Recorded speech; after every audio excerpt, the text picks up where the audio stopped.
Mayambu Manipuri Hope Channel da mayam mukhanna tram nokchari. Aikoina lesson number 6 ta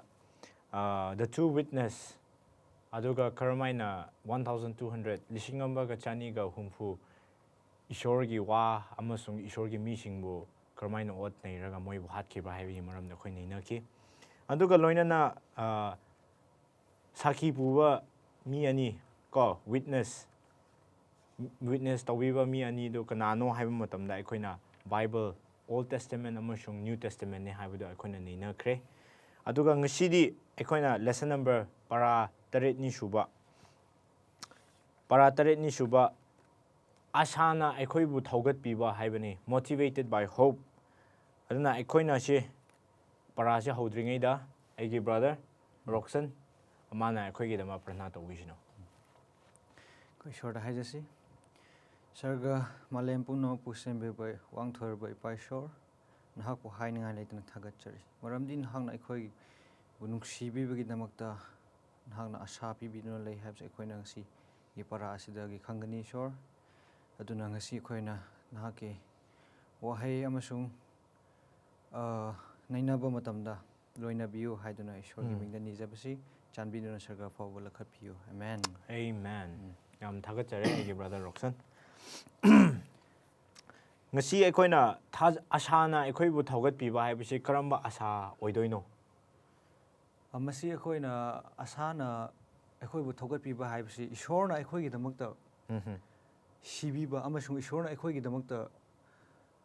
ani shuba halakpa akoigi damakta yum mana sabiraga leye anauba Jerusalem sabiraga leye haibadugi asado akoina hingmane harauna exactly aikoigi lyric haiba mi amon just mine high lyric aikoigi scholar ahaiba mi singna moina kre haiba matamda hairaga lising amaga chanipan ga nifu manga references Bible verses amasung ishor lakani haibagi matangda Old Testament da ira thami haine lising amaga chanipan hena ko 1800 hena references peer le he aduga 260 chaniga humpu New Testament gi chapter sida chahum hena ishor lakani haibagi maramda irana thami haine aduna aikoina yengma matamda verses Bible verse 25 verses ta marakta 25 verses marakta amamam ase adum yawe haine ishor lakani haibi maramda ko aduna aikoina yengma matamda hana aikoigi ipa ipusingi aikoigi church haudorokpa moisina karigi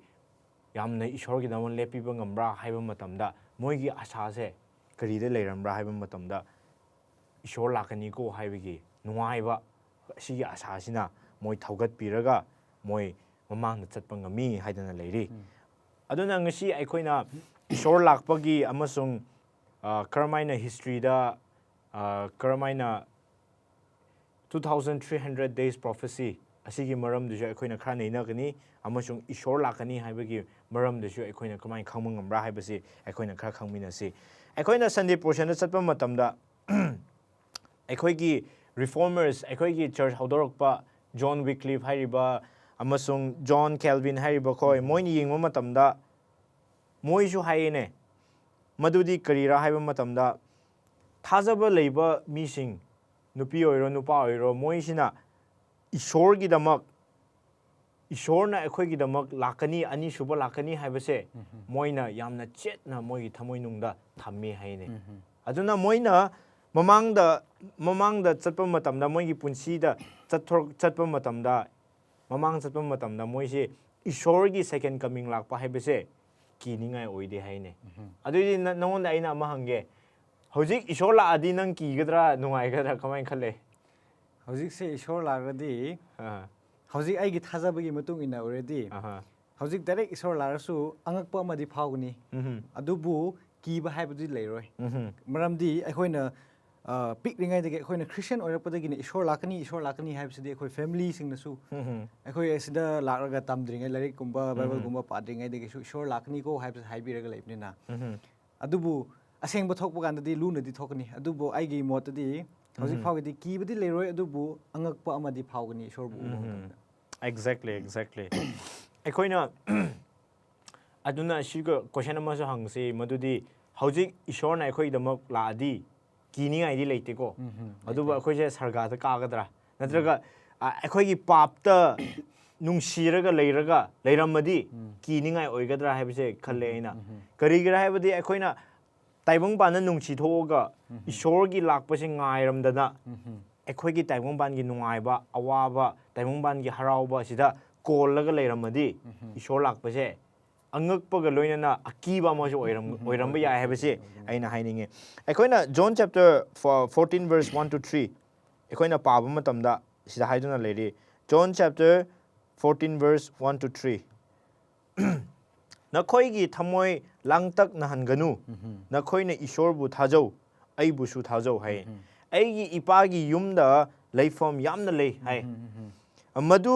natlam drabadi aina nakhoi da hairam gadabani aina nakhoi gi damak mafam thorang taunaba chatli aina chatuna nakhoi gi damak mafam thorang taurabadi ai amuk halakani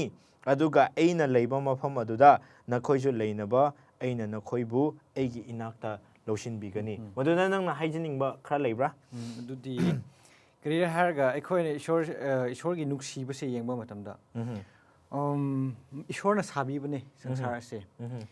adu oirabadi sangsar bu ishorna saba ngamlabadi karigi mafam leiroi ishorgi damakta pomnamak oithokta singse oithokpa ngamgani aduna ishorna akhoi damakta mafam yamna lei habse yamna akhoi ningbase akhoi miyoibana ningbadagi henna chauna ishorna lei mafam pibiraga amasung mahangna tawba ngami habse asida ishorna yam sengna takpiye yam chumme aduna aikoina wakhan warisi taibong panda aikoina lanthung watlasbu ko migumna atopa migumna aikoina yum leitrabasu hapningai leitrasu chaningai leitrabasu ta ishor gi dama hairdi aduga aikoina achumba da lepadi aduga yengba matamdasu aikoina ishor bu thajaba mi singasidi kaidasu aikoi chara helaga leiba haibase kaya leitene hojik matamdadi aduga history disu akoina bible ki character di yengmusu Elijah busu kamaina pijai ko aduga Israelite pingsu Israelite khoi busu kamaina lamhangda ishona pibibra haibado akoina aduga yengadi ishonda thajaninga yam oye haibase akoina khangminase aduso khangse aduga loinana ishor lakpa haibase karamba kari oidono laaganda like akoi awaba la phangdoira ntraga awaba kokpara kamaina oibra masise akhoi sum lesson se pathaba matamna ko ishor gi lakpasidi akiba amasung awaba puraga lakpa nate haina hai exactly adubu ishor lakpasi akiba amasung awaba pumnamak atubu hatlage aduga nungaibadana thalaba mafamda nakhoi aina pubige haibase asugi maramna lakpani aduna aikoina khangba yawa akoina thamgadaba dudi ishorngonda thajabasi aikoina leigadabani haibasi akoina adu mayamusu haininge akoina Monday portion da chapminasi ko Monday portion da chappa matamda ishorgi halakpagi matamse hana history da akoina yengma matamda moi calculate tawi haine ishor kai dungai lakadra haibagi ko asida akoina yamna phauba mi singisu yamna khangi ko for example William Miller haibasi jo akoina khangma ngami aduga loinana mi kharana di ishorji halakani haiba jonda asase pikhrabani magi wase ishorna magi promise pikhrabani mi kharana di lisingama taibong bandi ishorna laaga hingani haibse thajarami haine aduga loinana mi kharana di asida laaga hingani haikhrabani for example disciple shebok singnasu ishor lakpase karamba moongda lakani hena khanmra moi asengmadi lakpase ishorna lakpase yamna ningthau amagi moongda yamna chaw henba disciple singna laaga Roman khoidigi Roman khoidi kanthokpi gani okay Roman khoidi kanthokpi ni hana khalamane ba adu Roman khoidi kanthokpadi lairi adu madi tongana mi kanazu khangdaba ko aduga sagolgi yumda haitare ko stable da ma poe haine aduidi akoina jo hoji khangadabadi ishor second coming lakpase mi loina makna khangba oigadra natraga mi kharana khangba oigadra kumai khalle hoji brother Wing Chipem haibagumna ishorna lakpa matamdadi mi khara khaktana khange adubu ishorgi ani suba lakpa matamdadi sarga taibang pansida loina mak leiriba mi khudingmak ki mit ugani amasung nana tagani magi angel singna champe khongusingdo haina aikoina Acts chapter 1 verse 9 to 11 su pa matamda lightning ko akhoi lightning aduna chaga mi loina mak ubugumna ugani haine adudagidi mamit loina makna ugani habisu Matthew du su haina leiri Revelation su haina leiri ko aduna aikoina khangadabadi adu oirabadi ishorna ani suba lakpula adi mi khara khaktana khangadaba nateba mi pumnamakna khangadaba okay yam chumo wa hamne aikoina Tuesday portion da chapmina siko atuda Tuesday portion da chappa matamda aikoigi hana church haudorokpa mi amagi ming ama pala leye ngasa haikibodo William Miller sina mahakna Bible se pae haine Bible paraga ishor se kaidungoi lakadra haibise ma calculate tawe haine aduna nongma se ma se Bible se pagani haina pen amaga lairik amaga pairaga Tuesday portion dako pen amaga Bible ga lairik ama pairaga ma se Genesis ti pa ba howe hai adudagi mana parakpa matamda aikoina Isaiah do oiro Proverbs to oiro ko Isaiah do oiro Proverbs to oiro aikoina paragi yengmo matamda mahagasi karmaina ishorgi prophecy pira thamba Daniel do oiro Revelation do oiro masina karmaina calculate toroga ishor si kaidungai lakadro ko haibase mahakna hotnei haine aduga mana karmaina calculate tawra haiba matamda hojiki Daniel do oiro Revelation do oiro church se nupi oina utlego aduga ising adudagi nonglei nungsit ko adudagi di sa aki kiba se aduga horn ko machi si machi kaba si aduga asigumba se loi utpa se ma sina karmaina explain tawbra haibase ma sina karmaina explain tawbra haibase makhada tadharakpa matamda aikoina yengba phange ko aikoina yengba phange aduda nangna hainingba khara leibra sida mana kari haibra harga William Miller na akhoi kari haisra mana calculate tabu mong se aduga mahakna Bible explain tabu mong se mahake understanding dagina taba mahake Bible mahakna Bible na explain tawhanba mabu adubu Holy Spirit na tawhandraba ma exactly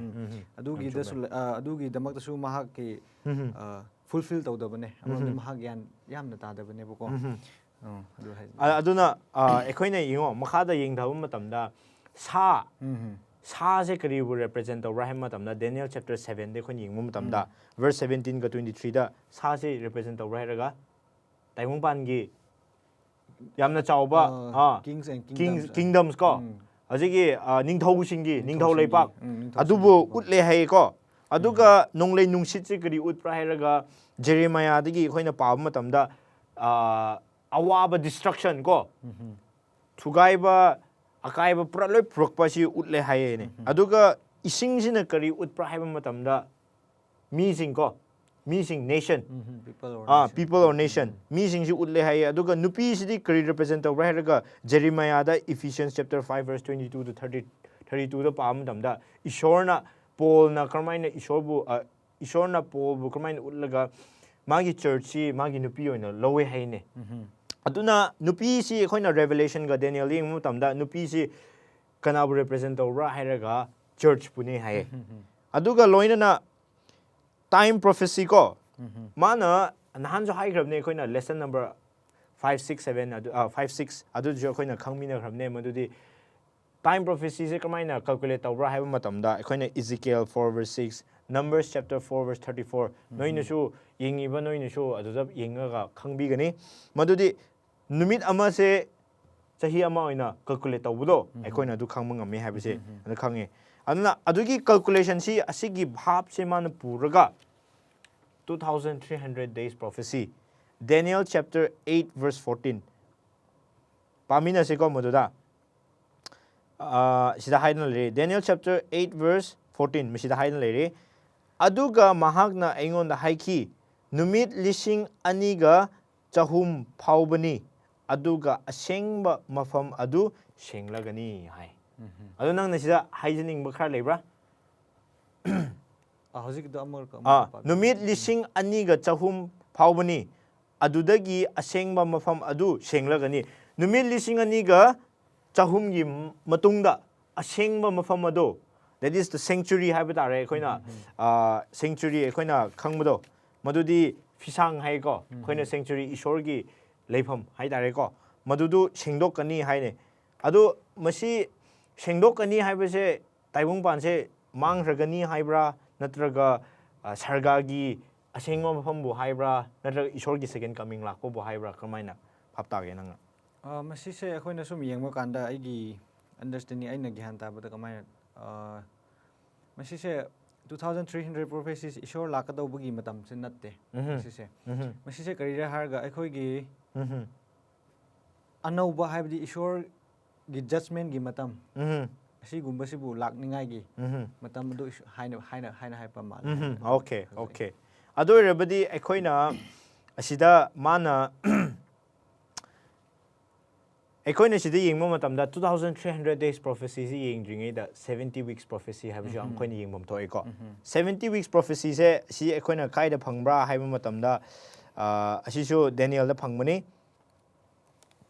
ꯗꯦꯅꯤꯌꯦꯜ chapter 8 verse 14 ꯁꯤꯒꯤ ꯑꯗꯨꯒ 8 verse 27 ꯁꯤ ꯃꯈꯥ ꯇꯥꯊꯔꯛꯄ ꯃꯇꯝꯗ ꯑꯩꯈꯣꯏꯅ ꯈꯪꯕ ꯉꯝꯃꯤꯀꯣ ꯃꯁꯤꯗ ꯀꯔꯤ ꯍꯥꯏꯕ꯭ꯔꯥ ꯍꯥꯏꯔꯒ ꯗꯦꯅꯤꯌꯦꯜ chapter 9 verse 24 Daniel chapter 9 verse 24 ꯁꯤꯗꯁꯨ ꯑꯩꯈꯣꯏꯅ ꯄꯥꯕ ꯃꯇꯝꯗ 70 weeks ꯍꯞꯇꯥ 70 ꯅꯣꯏꯒꯤꯗꯃꯛ ꯄꯤꯕꯤꯗꯨꯅ ꯂꯩꯔꯤ ꯍꯥꯏꯅꯦ ꯅꯣꯏꯅ ꯅꯣꯏꯒꯤ ꯊꯃꯣꯏ ꯁꯦꯡꯗꯣꯛꯅꯕ ꯀꯣ ꯅꯣꯏꯒꯤ ꯊꯃꯣꯏ ꯁꯦꯡꯗꯣꯛꯅꯕ ꯑꯩꯈꯣꯏꯅ ꯄꯥꯕꯤꯁꯦ ꯃꯅꯤꯄꯨꯔꯤꯗ Daniel chapter 9 verse 24 ꯗ ꯁꯨꯃꯥꯏꯅ ꯍꯥꯏꯗꯨꯅ ꯂꯩꯔꯤ ꯃꯗꯨꯗꯤ ꯆꯌꯣꯜ ꯍꯨꯝꯐꯨ ꯇꯔꯥ ꯂꯦꯞꯂꯦ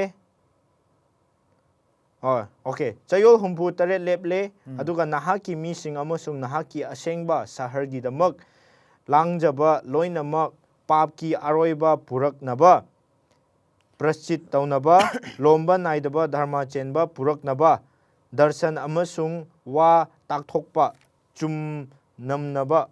ꯑꯃꯁꯨꯡ ꯈ꯭ꯋꯥꯏꯗꯒꯤ ꯑꯁꯦꯡꯕ ꯏꯕꯨꯡꯉꯣꯗ ꯊꯥꯎ ꯍꯩꯅꯕ ꯍꯥꯏ ꯑꯗꯨꯅ ꯆꯌꯣꯜ 68ꯀꯤ ꯃꯇꯨꯡꯗ ꯍꯥꯏꯀꯣ ꯑꯗꯨꯅ 70 weeks or 70 years 70 weeks or 70 years ꯑꯁꯤꯅ ꯀꯔꯤ ꯍꯥꯏꯕ ꯃꯇꯝꯗ ꯍꯥꯏꯔꯒ 70 years ꯍꯥꯏꯔꯗꯤ ꯏꯖꯔꯦꯂꯥꯏꯠꯁꯤꯡꯅ ꯀꯔꯝꯍꯥꯏꯅ ꯃꯣꯏꯕꯨ ꯀꯦꯞꯇꯤꯚꯤꯇꯤꯗ ꯄꯨꯈ꯭ꯔꯕ꯭ꯔꯥ ꯕꯦꯕꯤꯂꯣꯟꯗꯀꯣ ꯑꯗꯨꯒ 70 weeks ꯍꯥꯏꯕꯁꯤꯅ ꯏꯖꯔꯦꯂꯥꯏꯠꯁ ꯈꯣꯏꯕꯨ ꯃꯇꯝ ꯄꯤꯌꯦ ꯍꯥꯏꯌꯦ ꯃꯣꯏꯅ ꯀꯔꯝꯍꯥꯏꯅ ꯃꯣꯏꯒꯤ ꯊꯃꯣꯏ ꯍꯣꯡꯗꯣꯛꯑꯒ 70 weeks ꯀꯔꯤꯅꯣ ꯍꯥꯏꯕꯁꯦ ꯑꯩꯈꯣꯏꯅ ꯈꯪꯃꯤꯟꯅꯁꯤꯀꯣ ꯑꯩꯈꯣꯏꯅ ꯃꯈꯥꯗ ꯄꯥꯊꯔꯛꯄ ꯃꯇꯝꯗ 2,300 days Daniel chapter 8 verse 14 ꯗ ꯍꯥꯏꯕꯒꯨꯝꯅ ꯃꯥꯒꯤ ꯑꯁꯦꯡꯕ ꯃꯐꯝꯗꯨ ꯁꯦꯡꯗꯣꯛꯂꯒꯅꯤ ꯍꯥꯏ ꯀꯣ ꯁꯦꯡꯗꯣꯛꯂꯒꯅꯤ ꯍꯥꯏ ꯑꯗꯨꯅ ꯃꯇꯝꯁꯤ ꯀꯩꯗꯧꯉꯩ ꯍꯧꯕ꯭ꯔꯥ ꯀꯩꯗꯧꯉꯩ ꯂꯣꯏꯕ꯭ꯔꯥ ꯍꯥꯏꯕꯁꯨ ꯑꯩꯈꯣꯏꯅ ꯈꯪꯃꯤꯟꯅꯁꯦ ꯀꯣ Daniel chapter 8 verse 27 ꯁꯤꯗ ꯌꯦꯡꯕ ꯃꯇꯝꯗ Daniel chapter 8 verse 27 ꯗꯒꯤ ꯍꯧꯔꯒ Daniel chapter 9 ꯗ ꯑꯩꯈꯣꯏꯅ ꯑꯁꯤꯒꯤ ꯄ꯭ꯔꯣꯐꯦꯁꯤꯁꯦ ꯀꯟꯇꯤꯅ꯭ꯌꯨ ꯇꯧꯔꯛꯄꯅꯤ ꯃꯍꯥꯛꯅ ꯎꯈꯤꯕꯀꯣ ꯑꯁꯤ ꯌꯦꯡꯕ ꯃꯇꯝꯗ ꯑꯩꯈꯣꯏꯅ ꯃꯍꯥꯛꯅ Daniel chapter 8 ꯗꯒꯤ ꯍꯧꯔꯒ Daniel chapter 9 verse 22 ꯗ ꯌꯦꯡꯕ ꯃꯇꯝꯗ Danielꯁꯦ chapter number 8 ꯁꯦ ꯃꯥ ꯚꯥꯞ ꯇꯥꯈꯤꯗꯦ ꯍꯥꯏꯌꯦ ꯃꯥ ꯚꯥꯞ ꯇꯥꯈꯤꯗꯦ Daniel chapter 8 ꯗ ꯀꯔꯤ ꯍꯥꯏꯕꯅꯣ ꯍꯥꯏꯕꯁꯦ ꯑꯗꯨꯕꯨ chapter 9 verse 22 ꯗ ꯑꯩꯈꯣꯏꯅ ꯌꯦꯡꯕ ꯃꯇꯝꯗ ꯃꯥꯁꯦ ꯑꯩ ꯚꯥꯞ ꯇꯥꯔꯦ ꯑꯃꯁꯨꯡ ꯑꯦꯟꯖꯦꯜ ꯒꯦꯕ꯭ꯔꯤꯌꯦꯜꯅ ꯃꯥꯕꯨ ꯚꯥꯞ ꯇꯥꯅꯕ ꯂꯧꯁꯤꯡ ꯄꯤꯌꯦ ꯍꯥꯏꯌꯦ ꯑꯗꯨꯒ ꯂꯧꯁꯤꯡꯁꯤ ꯄꯤꯕ ꯃꯇꯝꯗ ꯃꯍꯥꯛ ꯑꯁꯤ 2,300 2,300ꯒꯤ ꯅꯨꯃꯤꯠꯁꯤ ꯀꯃꯥꯏꯅ ꯀꯔꯤꯅꯣ ꯍꯥꯏꯕꯁꯦ ꯃꯥ ꯚꯥꯞ ꯇꯥꯕ ꯉꯝꯃꯦ ꯍꯥꯏꯈꯤꯌꯦ ꯑꯗꯨꯗꯒꯤ ꯑꯩꯈꯣꯏꯅ ꯑꯁꯤꯗ ꯌꯦꯡꯕ ꯃꯇꯝꯗ Daniel chapter 9 verse 24 ꯒ Daniel chapter 8 verse 14 ꯑꯁꯤ ꯌꯦꯡꯕ ꯃꯇꯝꯗ 70 weeksꯀꯤ ꯄ꯭ꯔꯣꯐꯦꯁꯤꯒ 2,300 days ꯄ꯭ꯔꯣꯐꯦꯁꯤꯁꯦ ꯇꯣꯉꯥꯟꯕ꯭ꯔꯥ ꯅꯠꯇ꯭ꯔꯒ ꯄꯨꯟꯁꯤꯟꯅꯕ꯭ꯔꯥ ꯀꯃꯥꯏꯅ ꯑꯣꯏꯒꯦ ꯃꯁꯤꯁꯦ ꯑꯩꯈꯣꯏꯅ ꯁꯤꯗ ꯌꯦꯡꯕ ꯃꯇꯝꯗ 70 weeks se akoina 457 BC duwaida ne aduga masi se mahakna kamaina calculate tawbara harga ado edi ado lakchingei da 70 weeks ka 2300 days se punchina bane ba dudi punchina bane okay punchina bane ba asi aikoina kai di yingma matam da Daniel chapter 9 verse 24 do amuka pamina siko chayol humpu tara leple aduga nahaki mising amasung nahaki asengba sahargi damak langjaba loinamak papki aroiba puraknaba parsit tawnaba haibasida aikoina nahaki damak mising nahaki damak sahargi damak langjaba loinamak aikoina English ti yingma matamda determine haiba wari ama lei asa wa ama lei ko determine haibasi yingma matamda cut off hainjole lothokpa haijule ko lothokpa hainjo sidi ira thame aduna 70 weeks se hafta amada numit taret oire ko adudi 70 weeks se numit taret hairabadi into tawu matamda multiply tawu matamda akhoi se 490 years phangene 490 years se phange ko 490 years se akhoina yingma matamda keidungai digi hobra hairadi adu edi 2300 days gi lotho o haikre cut off haikre ko English te khoina Hebrew gi Hebrew words te yengma matamda cut off haikre bani na 490 years se 2300 days gi lotho oga ikhon yenga da bane ba aduna William Miller na 70 weeks ka 2300 days se kamain calculate over hairaga ngasa haikibdo 1 year time prophecy se yengkhre ko aduga ikhoina asigi Daniel chapter 8 verse 14 adugi 9 verse 24 se khoina paw matamda 70 years asi moi captivity da pukhre he 70 years ki matung da moi bu thadok khre ko asida ekhoina Thursday da chase ko Thursday da chapa matamda Ezra chapter 7 verse 7 to 13 sidi yengma matamda aduda leiriba King Artaxerxes ko moi gi king sina Medo Persia ne ko moise Medo Persia gi ningtha ahum decree ahum pi haine decree haibadi moi bu chatlo haiba thadok pa yana ba ko no yum chapa yare haibagi moongda haibiba ama lei hai masi ekhoina Ezra chapter number 1 Ezra chapter number 6 aduga Ezra chapter number 7 do khoi phangma me aduga si phangmasi Cyrus Darius amasung Artaxerxes ta adu idi ekhoina sidi yengma matamda Cyrus Darius among Artaxerxes ki mana calculate tawbusi karamba ningthau do oibano se ningthau ahum sida masi mana ka gojabse Artaxerxes tege okay Artaxerxes aduga akoina history di yengma matamda kari numit tabra nang sa haikibdo 457 okay 457 da ta khibane ba aduga degree sina kari degree karamba degree no sina masi se masi makhoi bu Allah habdi ya hanbiba Jerusalem yumda hanba okay aduga Jerusalem se amuk anauna sa hanba aduga ishor gi laisangbu nauna amuk sa hanba kari gradi Babylon da jin king Nebuchadnezzar na kaihan khai ko mana thugai ragma matamda thugai khraba matungda kona Medo Persia na lakpa matamda moiba mu yum chatlo aduga noi saning ba tawro ko haibasem power se pi hai aduna asidigi hauki bane ba dudi jiki William Miller haiba nupa sina mana asidigi calculate tawba hore ba sigi 2300 days prophecy horak pa se aduga 70 weeks prophecy se ko okay ado erabadi ekhoina asidigi calculate tawdaba matamda ko aikoina calculate tawba matamda aikoina Daniel chapter 9 verse 25 samung pase ko 25 ka 26 aduda maram aduna khangu amasung wakhal taw Jerusalem bu hanjinnaba amasung sagatnaba yathang thoklabadagi hauduna haikre ko adudi yathang du pi khre ko Jerusalem sagatnaba yathang pi khre haire ko aduga mapu masi phauba chayol taret amasung chayol khumpu nithoi oigani achauba lambi amasung chekpal amuk hana sagat kani haye adudi asi karmaina khoina phap taba ngamra adudi si like 69 weeks ki mathangda ishor Jishu ma busu kri haibra sida Maram aduna khangu amasung wakhal tau Jerusalembu hanjinaba amasung sagatnaba yathang thoklakpadagi hauduna mapu Jisu phauba chayol taret amasung chayol humpu nithoi oigani achauba lambi amasung chekpal amasung hanna sagatkani aduedi 490 years ki mathangna kari thokhibra adudi masi kari da phap tabra ekhoina asi Jisu ma crucify tawbadra natraga baptism tawbadra kramda oibra si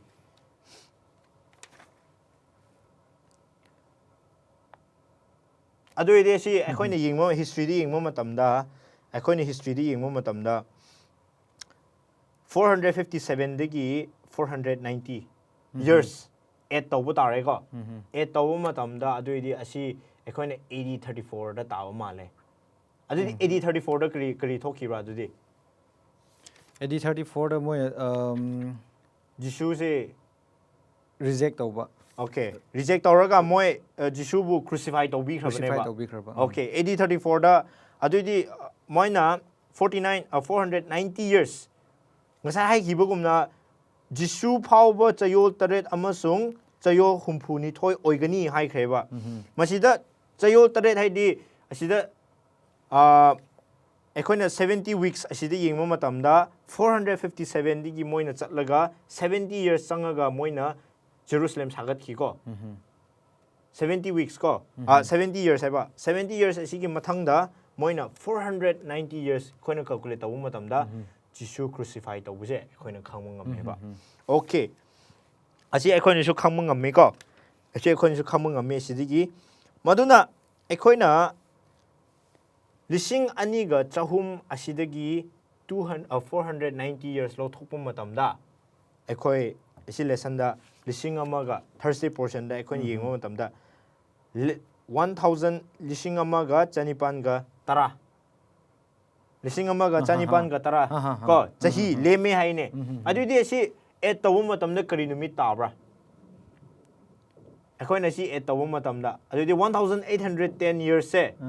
AD 34 digi et tawu matamda kari numit tabra adudi ekhoi gi numit se William Miller na calculate tawbada shola kani haibase 1844 okay 1844 taram ne badudi ekhoi na 1844 sida asengba mafam adu sengdok lagani hai khreba aduna moina thajabadi asida thajabase moina Ishor se lakani Ishor lakani haina thajakra okay adubu Ishor lakhibra laktabra kamai tawra Ishor lakhide okay aduidi asi karibu signify tawra adudi si Ishor karigi lakhidabra aduga si asengba yum adu sengdokani haibdo lam adu masigi se hojiki William Miller na hot khibado mahakna khanbadi Ishor lakhrani haina khanba adubu Ishor di mahak se most holy place da changbagi okay matamne badudo okay adu erabadi ekhoina sidi khangmang amade kari rairaga 457 da ekhoina ekhoigi 2300 days prophecies hore masida ngasai haikibagumna Daniel chapter 9 verse 14 da haibagumna moibu chathan lagani ko adusi utkre ko adudigi ekhoina 70 years sida masi phawba chayol taret amasung chayol humphuni thoi oigani haikre adu etawu matamda Jisu pokpaga mana baptize tawbaga mana shibaga aduda utkre adudigi di ekhoina amuka 2300 days tigi adugi chahi 490 years lo thokba matamda 1844 si taghibane adubu 1844 sida Ishorna karigi lakhidabra haibasi ekhoina matangi lesson da ekhoina neinagda male maduda odana nangna aroibada hainingba leibra akhoi sina akhoina aina haizaning badi ekhoi Ishorda thajaba se lep kumsi maramdi mahakna thajaba pibi bagi damakta ekhoi su sida Ishorbu thajaraga leibni aduga mahaki thajaba se ekhoida mahaki nungsiba se ekhoida loiba naide aduna ekhoi ninghan bida Ishorbu thajaraga mahak amasung mahakna haiba inlaga mahaki ani suba lakpa mito ngaiminasi mayamda haina haininge aduna aina aroibada hainingmadi 8034 ko 8034 si Jisuna 8027 nama baptize tawre ko adudagi 8031 nama crucify tawbikre aduga 8034 sidagi ekhoini yingma matamda ꯌꯥꯝꯅ ꯃꯔꯨꯑꯣꯏꯕ ꯑꯃꯁꯨ ꯊꯣꯛꯈꯤꯕꯅꯤ that is ꯖꯤꯁꯨꯗꯤ ꯁꯔꯒꯥ ꯀꯥꯈ꯭ꯔꯦ ꯁꯔꯒꯥ ꯀꯥꯈ꯭ꯔꯕ ꯃꯇꯨꯡꯗ ꯃꯥꯅ ꯃꯥꯒꯤ ꯁꯦꯕꯣꯛꯁꯤꯡꯕꯨ ꯑꯁꯦꯡꯕ ꯊꯋꯥꯏ ꯄꯤꯕꯤꯈꯤ ꯑꯁꯦꯡꯕ ꯊꯋꯥꯏ ꯄꯤꯕꯤꯈ꯭ꯔꯕ ꯃꯇꯨꯡꯗ ꯃꯤꯁꯤꯡꯕꯨ ꯃꯣꯏꯅ ꯄꯥꯎ ꯁꯟꯗꯣꯛꯑꯦ ꯍꯥꯏꯅꯦ ꯑꯗꯨꯕꯨ ꯃꯣꯏꯅ ꯔꯤꯖꯦꯛ ꯇꯧꯋꯦ ꯍꯥꯏꯅ ꯑꯃꯨꯛꯀ ꯔꯤꯖꯦꯛ ꯇꯧꯈꯤꯕ ꯑꯗꯨꯅ ꯉꯁꯥꯏ ꯑꯩꯈꯣꯏꯅ ꯗꯦꯅꯤꯌꯦꯜ ꯆꯦꯞꯇꯔ 9 verse 24ꯗ ꯍꯥꯏꯈꯤꯕꯗꯣ ꯅꯣꯏꯒꯤ ꯃꯤꯁꯤꯡꯅ 8 verse 14ꯗ ꯑꯩꯈꯣꯏꯅ ꯄꯥꯕ ꯃꯇꯝꯗ ꯅꯣꯏꯒꯤ ꯊꯃꯣꯏ ꯍꯣꯡꯗꯣꯛꯅꯕ ꯅꯣꯏꯒꯤ ꯋꯥꯈꯜ ꯍꯣꯡꯗꯣꯛꯅꯕ ꯍꯥꯏꯕꯗꯣ ꯃꯇꯝ ꯄꯤꯕꯅꯦ ꯍꯥꯏꯗ꯭ꯔꯥ 70 weeks ꯑꯗꯨ AD 34ꯗ ꯃꯣꯏꯅ ꯔꯤꯖꯦꯛ ꯇꯧꯔꯒ ꯁ꯭ꯇꯤꯐꯦꯟꯕꯨ ꯍꯥꯠꯈꯤꯕꯗꯣ ꯑꯩꯈꯣꯏꯅ ꯌꯥꯝꯅ ꯃꯔꯨꯑꯣꯏꯕ ꯍꯤꯁꯇ꯭ꯔꯤꯗ ꯑꯗꯨ ꯈꯪꯕ ꯉꯝꯃꯤ ꯑꯗꯨꯅ 457ꯗꯒꯤ AD 34 ꯐꯥꯎꯕ ꯃꯁꯤꯗ AD 34ꯗ ꯁ꯭ꯇꯤꯐꯦꯟ ꯁꯤꯔꯒ ꯃꯗꯨꯗꯒꯤ ꯑꯩꯈꯣꯏꯅ ꯌꯦꯡꯕ ꯃꯇꯝꯗ ꯑꯗꯨꯏꯗꯤ ꯄꯥꯎꯁꯤ ꯄꯤꯇꯔꯒꯤ ꯚꯤꯖꯟꯗ ꯍꯧꯖꯤꯛꯇꯤ ꯑꯁꯦꯡꯕꯒꯤ ꯄꯥꯎꯁꯤ ꯏꯁꯔꯦꯂꯥꯏꯠ ꯖ꯭ꯌꯨꯁ ꯈꯣꯏꯕꯪꯀꯗꯨ ꯁꯟꯗꯣꯛꯀꯅꯨ ꯑꯗꯨꯕꯨ ꯖꯦꯟꯇꯥꯏꯜꯁ ꯈꯣꯏꯕꯨꯁꯨ ꯁꯟꯗꯣꯛꯑꯣ ꯍꯥꯏꯕꯗꯣ ꯑꯗꯨꯒꯤ ꯔꯨꯜ ꯊꯣꯛꯈꯤꯕꯅꯤ ꯑꯗꯨꯅ ꯉꯁꯤꯒꯤ ꯂꯦꯁꯟꯁꯤꯗ ꯂꯣꯏꯁꯤꯟꯖꯔꯦ ꯑꯗꯨꯒ ꯑꯩꯈꯣꯏꯒꯤ 2300 days 70 weeks prophecy ꯑꯁꯤ ꯅꯣꯏꯅꯁꯨ ꯈꯔ ꯚꯥꯞ ꯇꯥꯔꯝꯃꯅꯤ ꯍꯥꯏꯕ ꯊꯥꯖꯩ ꯑꯗꯨꯒ ꯏꯁꯣꯔꯅ ꯀꯔꯤꯒꯤ 1844ꯗ ꯑꯩꯈꯣꯏꯅ ꯀꯜꯀꯨꯂꯦꯠ ꯇꯧꯕ ꯃꯇꯝꯗ ꯀꯔꯤꯒꯤ ꯂꯥꯛꯇꯕꯅꯣ ꯍꯥꯏꯕꯁꯤ ꯑꯩꯈꯣꯏꯅ ꯂꯦꯁꯟ ꯅꯝꯕꯔ 8ꯇ ꯅꯩꯃꯤꯟꯅꯁꯤ ꯑꯗꯨꯒ ꯇꯥꯕꯤꯈꯤꯕ ꯃꯌꯥꯝꯕꯨꯁꯨ ꯏꯁꯣꯔꯅ ꯍꯦꯟꯅ ꯕꯣꯔ ꯄꯤꯕ ꯑꯣꯏꯁꯅꯨ ꯊꯥꯖꯕꯗ ꯂꯦꯞꯁꯤ ꯑꯗꯨꯒ ꯏꯁꯣꯔꯅ ꯍꯥꯏꯕꯤꯈꯤꯕ ꯃꯥꯒꯤ ꯄ꯭ꯔꯣꯐꯦꯁꯤ ꯗꯦꯅꯤꯌꯦꯜꯗ ꯑꯣꯏꯔꯣ ꯔꯦꯚꯦꯂꯦꯁꯟꯗ ꯑꯣꯏꯔꯣ ꯑꯩꯈꯣꯏꯕꯨ ꯎꯠꯄꯤꯔꯤꯕꯁꯤ ꯊꯣꯛꯈ꯭ꯔꯕꯅꯤ ꯍꯥꯏꯕꯁꯤ ꯑꯩꯈꯣꯏꯅ ꯊꯥꯖꯁꯤ ꯑꯩꯈꯣꯏ ꯊꯥꯖꯕ ꯂꯦꯞꯄꯣꯏꯁꯤ ꯍꯥꯏꯕꯁꯤ ꯃꯌꯥꯝꯕꯨ ꯍꯥꯏꯖꯅꯤꯡꯉꯤ ꯊꯦꯡꯛ ꯌꯨ